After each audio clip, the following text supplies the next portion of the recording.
1968, when I was 11 years old, my dad made the bush buggy.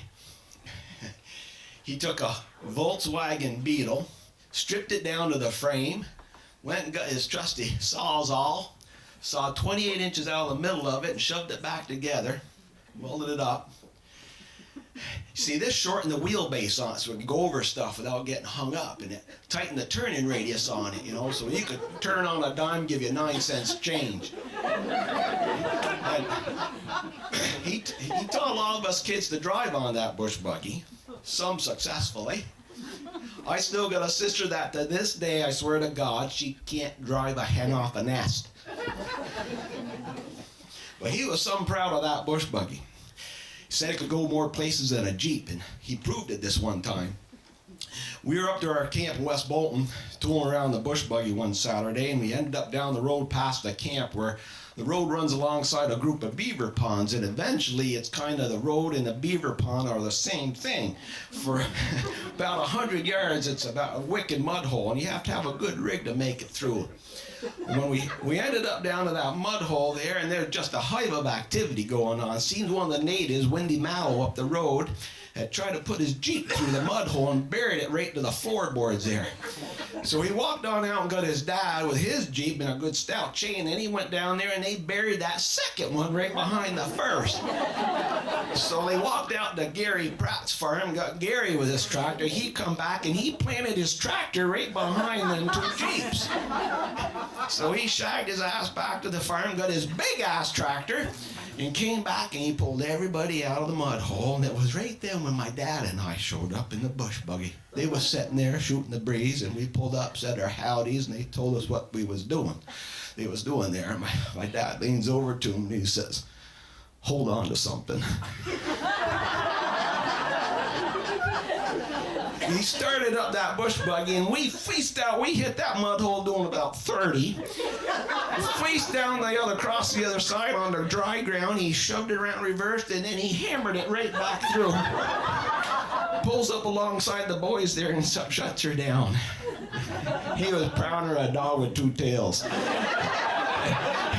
And the boys, boy, they tell him what a going rig he's got there, and they pick up their stuff and go on home. And my dad said, "Let's drive around that field for a little bit before we go back to camp behind the beaver ponds." And we're out driving around through that scrub field, and all of a sudden we drop right into this beaver channel that he didn't see, and we're stuck.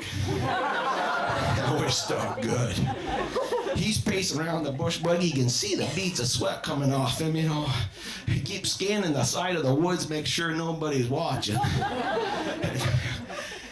I remember bid somebody see his invincible bush buggy mired in a measly frog pond. So he comes up to me, he says, "Slide over into the driver's seat, boy." He says, "I'm going to get down behind it there. When I say give it to her, you give it to her full throttle." I said, "But Dad, don't you think?" He says, "I'll do the thinking, you just drive." And he gets down behind her there and he yells out, "Give it to her!" Well, I tromp down on that gas pedal like I'm trying to push it through the floorboards. Well, we don't move for a second, but then we start to move, and I keep her glued right down there. And as I look behind me, I can see this roost of mud behind me like a fire hose behind me. On one side. And as I come up on the dry ground, I let off and I look behind me, and this mud-encrusted creature, the same shape and size as my dad, comes staggering out of the brush behind me. All you can see is the whites of his eyes. It smells bad. Smells like a wallowing moose, you know. He comes up the bush buggy, and I said, "But you said give it to her!" And he looked at me, he says, yes, I did, boy." He said, "You did a right proper job of it." He said, "Now slide back over, let's get the hell out of here before somebody sees us." And as he sloshed in the seat beside me, he turned and looked at me, and I see the beginning of a smile start to come across his face. And we both started laughing so hard, I think I had tears running down my leg.